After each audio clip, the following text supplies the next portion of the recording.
Thank you అనండ. అధ్యక్షత వహించినటువంటి మన పికెట్ డిపో డిఎం గారికి మరియు డిపోలో ఉద్యోగం చేస్తున్నటువంటి మీ అందరికీ ఈ యొక్క ప్రజాపాలన దినోత్సవ సందర్భంగా శుభాకాంక్షలు తెలుపుతున్నాను.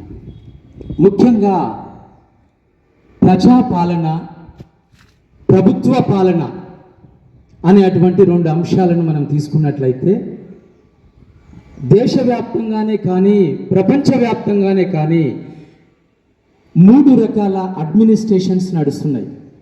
ఎన్నో అడ్మినిస్ట్రేషన్స్ ఉన్నప్పటికీ 3 రకాల అడ్మినిస్ట్రేషన్స్ ఈ ప్రపంచవ్యాప్తంగా. ఒకటి రాజరిక ప్రభుత్వము, కులీన పాలనా ప్రభుత్వము, మరి అదేవిధంగా ఇప్పుడు మనము పరిపాలించబడుతున్నటువంటి ప్రజాస్వామ్య ప్రభుత్వం. రాజరిక ప్రభుత్వంలో రాజు మాటే వేద వాక్కు, శాసనం. అది దాని విషయం గురించి కాకుండా కులీన పాలన అనేటువంటి ప్రభుత్వం గురించి ఒక మాటలో చెప్పాలంటే 10 మంది చేతిలో అధికారం లేకుంటే కొంతమంది చేతిలో అధికారం ఉంటుంది. దాన్ని కులీన పాలన ప్రభుత్వంగా పరిగణలోనికి తీసుకుంటారు. ఇప్పుడున్నటువంటిది ప్రజల యొక్క మొత్తం ప్రజాస్వామ్యం, అంటే డెమోక్రసీ అనే పదము యాక్చువల్గా గ్రీకు పదము నుండి వచ్చింది. డెమోక్రాస్ అనేటువంటి 2 పదాల కలయిక ద్వారా డెమోక్రసీ వచ్చింది. డెమోక్రో అని అంటే ప్రజలు, క్రాస్ అనేటువంటి పదానికి బలం, ప్రజల బలం. ఈ ప్రజాస్వామ్యంలో ప్రజల చేత, ప్రజల కొరకు ప్రజలే నియమించినటువంటి ప్రభుత్వమే ప్రజాస్వామ్య ప్రభుత్వం. అలాంటి ప్రభుత్వంలో మనం ఉన్నామంటే ప్రభుత్వము చేసేటువంటి ముఖ్యమైన విషయాలలో వ్యక్తి శ్రేయస్సు అనేది ఒకటి ఉంటుంది. ఒక వ్యక్తికి సౌఖ్యము, సంతోషాన్ని, ఆ వ్యక్తి శ్రేయస్సుకు సంబంధించినటువంటి విలువలను ఇచ్చేటువంటి కార్యకలాపాలను ప్రభుత్వం హ్యాండిల్ చేస్తుంది. అందుకనే ప్రభుత్వ ఉద్యోగం పైన ఎక్కువ మోజు, ఎక్కువ మక్కువ ఉంటుంది. ఎందుకు ఉంటుంది అని అంటే ప్రభుత్వంలో మేము ఉద్యోగులం అయితే మా ఆరోగ్యం బాగుంటుంది, నా కుటుంబం బాగుంటుంది, నా వెల్ఫేర్ అంతా గవర్నమెంటే చూసుకుంటుంది అనేటువంటి ఒక నమ్మకము, ఒక మంచి విధానం ఉంటుంది. కాబట్టి చాలామంది ప్రభుత్వ ఉద్యోగాలపైన మొగ్గు చూపుతూ ఉంటారు. మరి ప్రైవేటు అని అంటే ఇవాళ నేను వస్తలేను సారు అని ఒక అధికారికి తన చెప్తే రేపు నువ్వు రాకు బాబు అనేటువంటి విధానం ఉంటుంది. అది ప్రైవేట్ వ్యవస్థ. అయితే ఇప్పుడున్నటువంటి విషయంలో ప్రభుత్వ వ్యవస్థలు కూడా చిన్నాభిన్నమైపోతూ ఉన్నాయి.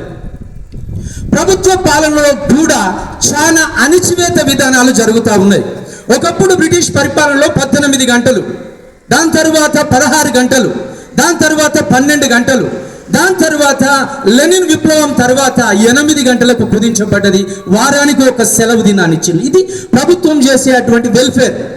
అదేవిధంగా మెడికల్, ఇంకా అనేక రకాలైనటువంటి వెల్ఫేర్స్ ప్రజలకు ఇస్తూ ఉంటుంది. కాబట్టి ప్రభుత్వ ఉద్యోగమే కానీ ప్రభుత్వ సంబంధమైన దానిపైనే కానీ ప్రజలందరూ మక్కువ చూపి ఈరోజు ప్రభుత్వం ఒక నోటిఫికేషన్ రిలీజ్ చేస్తుందంటే ఎంతోమంది అప్లికేషన్ చేస్తూ ఉన్నారు. అలాంటి ప్రభుత్వము పరిపాలన కొనసాగించాలి, అది ప్రజల కోసం అయి ఉండాలి.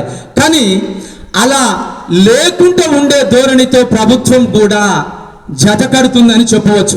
ఉదాహరణకు తీసుకుంటే మన కార్పొరేషనే. మన కార్పొరేషన్లో మన TGSRTC అనేటువంటి పదాన్ని మనం తీసుకున్నప్పుడు APSRTCగా ఉన్నటువంటి తరుణంలో కార్పొరేషన్గా ప్రభుత్వంలో విలీనమై ప్రజా రవాణా సంస్థగా ఏర్పడ్డ తర్వాత ప్రజల శ్రేయస్సు కోసము ఈ యొక్క ట్రాన్స్పోర్ట్ కార్పొరేషన్ వర్క్ చేస్తూ ఉన్నప్పుడు ఎన్నో వెల్ఫేర్స్ ఇచ్చారు.